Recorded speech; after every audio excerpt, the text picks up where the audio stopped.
Hey guys, 78 years of our Independence Day celebrations. Great kada. ఎంతో మంది freedom fighters fight చేసి వాళ్ళ ప్రాణాలు సైతం మనకి బలంగా పెట్టి మనకి ఇప్పుడు ఇలాంటి ఫ్రీడమ్ ఇచ్చారు, ఇంత స్వాచ్ ఇచ్చారు, మనకి నచ్చినట్టు మనకి బ్రతికే ఒక అవకాశం ఇచ్చారు. ఆల్మోస్ట్ 78 ఇయర్స్ కంప్లీట్ అయింది. మనం ఇండిపెండెన్స్ వచ్చి మనకు ఒక ఫ్రీడమ్ వచ్చి నిజంగా అందరికీ నేను చూసా ఇండిపెండెన్స్ డే రోజు లైక్ నిన్న ఏంటంటే ప్రతి ఒక్కరు స్టేటస్లు పెట్టడం అండ్ అలాగే రోడ్ల మీద ర్యాలీలు చేయడం నిజంగా చాలా గ్రేట్. మనకి ఫ్రీడమ్ వచ్చినందుకు, మనకి ఇండిపెండెన్స్ డే వచ్చినందుకు మనం చాలా బాగా సెలబ్రేట్ చేసుకుంటాం. కానీ ఒక్కసారి మిమ్మల్ని మీరు క్వశ్చన్ చేసుకోండి, మనకి నిజంగా ఇండిపెండెన్స్ డే వచ్చిందా? లైక్ మనకి నిజంగా ఫ్రీడమ్ వచ్చిందా? అసలు ఎవరికి వచ్చింది ఫ్రీడమ్? ఎవరికి?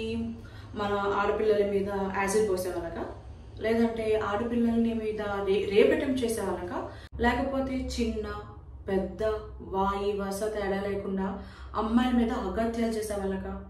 ఎవరికి ఫ్రీడమ్ వచ్చింది? ఫ్రీడమ్ వచ్చింది మాటకి. వాళ్ళు ఎంతో వాళ్ళ ప్రాణాలు బలంగా పెట్టి మనకు ఫ్రీడమ్ ఇస్తే మనం చేస్తున్న పనులేంటి? అండ్ అలాగే దీంతో పాటు ఇండియాలో ది మోస్ట్ ఎక్కువగా ఉన్న మ్యాక్సిమం ఆఫ్ ది రిలీజియన్ ఏంటి? హిందూ రిలీజియన్.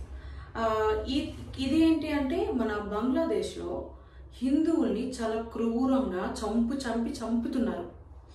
ఒకప్పుడు బంగ్లాదేశ్లో హిందూనే ఎక్కువ పర్సంటేజ్ పాపులేషన్ ఉండేది, కానీ ఇప్పుడు సింగిల్ డిజిట్కి దిగింది. సో అలా ఉన్న పాపులేషన్ని ఇప్పుడు ముస్లిమ్స్ వచ్చేసి చాలా క్రూరంగా వీడియోస్ చూస్తుంటే అయ్యో పాప అనిపిస్తుంది. అండ్ ఇక్కడ ఉన్న వాళ్ళు కనీసం ఒక్కరు కూడా స్పందించట్లేదు. ఒక్క రాజకీయ నాయకుడు కానివ్వండి, లేదంటే ఒక్క కార్యకర్త కానివ్వండి, అసలు ఎవరు స్పందించట్లే. ఎక్కడ స్పందిస్తున్నారంటే వాట్సాప్ వీడియోస్లో, వాట్సాప్ స్టేటస్ల్లో చాలా బాగా స్పందిస్తున్నారు నిజంగా. కానీ చాలా గ్రేట్ అని చెప్పాలి. నేను ఒక ఫోటో చూసిన, లైక్ ఒక అమ్మాయి కత్తి పట్టుకొని బంగ్లాదేశ్లో నడుస్తుంది, హిందూ అమ్మాయి. ఎంత డేర్ చేస్తుంది. అండ్ అలానే నేనే వెళ్ళండి పొడుచుకున్నాను అనట్లేదు, జస్టిస్ కావాలని అడుగుతున్నాను అంతే. అండ్ రీసెంట్గా ఒక అమ్మాయి మీద డాక్టర్ అనుకుంటా, తను ఇంటర్న్షిప్ చేస్తుంది, సెకండ్ ఇయర్ చదువుతున్న సంథింగ్ ఒక న్యూస్ అయితే ఉంది, చాలా వైరల్ అయింది. అమ్మాయిని అతి క్రూరంగా రేప్ చేసి చంపారు మల్టిపుల్ పర్సన్స్. లైక్ ఏంటి అంటే ఒక అమ్మాయి బాడీలో 150 ml ఉందంట స్పర్మ్. ఎంతమంది చేశారు? ఎముకలు విరిచి ఒళ్ళంతా గాయాలు, ప్రైవేట్ పార్ట్స్లో బ్లీడింగ్. సో మనకి ఫ్రీడమ్ ఎక్కడొచ్చింది?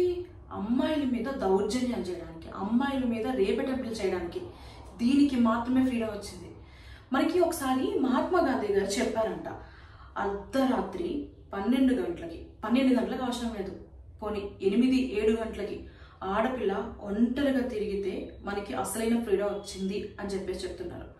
అట్లీస్ట్ మధ్యాహ్నం 12 గంటల కన్నా తిరుగుతున్నారు ఆడపిల్లలు. అసలు కన్న తల్లిదండ్రులు ఆడపిల్లల్ని రోడ్డు మీదకి పంపించాలంటేనే 1కి 10 సార్లు ఆలోచిస్తున్నారు. అండ్ నాకు ఇంకొక ఇన్సిడెంట్ గుర్తుకొచ్చింది. లైక్ మన ఏపీలోనే ఒక ఫాదర్ అంట వాళ్ళ కూతుర్ని వాళ్ళ రిలేటివ్స్ ఇంటికి పంపించడానికి తెలిసిన ఒక వ్యక్తి అటు వెళ్తుంటే మా అమ్మాయిని అటు పంపించండి, డ్రాప్ చేయండి అని చెప్పి పంపిస్తే నమ్మిన వ్యక్తి, ఎవరైతే పంపించారో తండ్రి, ఆ వ్యక్తే తన కూతుర్ని, లైక్ పంపించిన కూతుర్ని చంపేసి పారిపోయాడంట.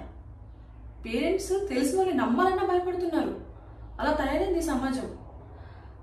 సో దీనికి ఏం చేస్తారు? మహా అయితే క్యాండిల్స్ వెలిగిస్తారు, స్టేటస్లో పెట్టి బాధపడతారు, జస్టిస్ కావాలంటారు. మరి ఇది అంతా, ఈ హడావిడి అంతా ఎన్ని రోజులు అంటే ఒక 1 month ఉంటుందా? ఇప్పుడు ఒక 2 months ఉంటుందా? తర్వాత ఆ కేసు అసలు ఎటు పోతుందో అర్థం కాదు. పోనీ దొరికారే అనుకోండి, ఎవరైతే రేప్ అటెంప్ట్ చేశారో లేదంటే అమ్మాయి మీద అగత్యాలు చేస్తున్నారో వాళ్ళు దొరికారు అనుకోండి, వాళ్ళకి శిక్ష పడుతుంది, వాళ్ళు చనిపోతున్నారు. కానీ ఏమైనా మారుతుందా? మారదు. ఇలాంటి వాళ్ళకి ఏం చేయాలి? Question mark. ఏం చేసినా సమాజం మారట్లేదు. ఇప్పుడు సినిమాలో వేస్తారనమాట, సెకండ్ షో మూవీస్కి తాగేసి వెళ్తారనమాట, వచ్చేసి ఎవరైనా అమ్మాయి కనబడితే చాలా అర్ధరాత్రి ఇంకా వాళ్ళ మీద కామెంట్స్ చేయడం, నీచంగా మాట్లాడడం, వల్గర్ వర్డ్స్ మాట్లాడడం, వీలైతే రేప్ కూడా చేసి మాయం చేస్తున్నారు ఆ అమ్మాయి బాడీని. సో సినిమాల్ని చూసి, సినిమాల్లో ఏంటి అంటే ముఖేష్ ఆటలు అని చెప్పేసి, టొబాకో అని చెప్పేసి, స్మోకింగ్ అని చెప్పేసి, డ్రింకింగ్ కాజ్ హార్మ్ఫుల్ అని చెప్పేసి యాడ్లు వేస్తారు కదా, ఇట్లాంటివి ఆపేసి ఆపద్దు, ఉంచుతూ అర్ధరాత్రి కానీ పగలు కానీ మధ్యాహ్నం కానీ ఆడపిల్ల మీద చేతులేస్తే వాడికి గతి అది కోసేయాల్సిందే అని ఒక్క యాడ్ వేయండి, ఉచ్చబోసుకుంటారు. ఇట్లాంటివి వాళ్ళకి భయపెట్టండి. అంటే భయపెట్టినా మనకి మార్పు వస్తుందని చెప్పలేము. అసలు ఏం చేస్తే మనకి మారుతుంది? సమాజం మారదు. సో ఫ్రీడమ్ సెలబ్రేట్ చేసుకోవచ్చు, కానీ ఫస్ట్ మనం ఫైట్ చేద్దాం.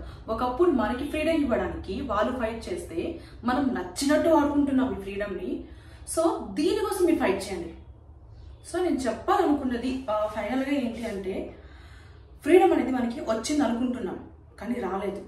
ఫ్రీడమ్ వచ్చిందని ఒక అపోహలో నచ్చినట్టు బిహేవ్ చేసి నచ్చినట్టు ఉంటున్నాం ఫ్రీడమ్ అని చెప్పి. ఆ ఫ్రీడమ్ని అసలు ఎంత దారుణంగా యూజ్ చేస్తున్నారంటే, జస్ట్ ఫైట్ చేయండి.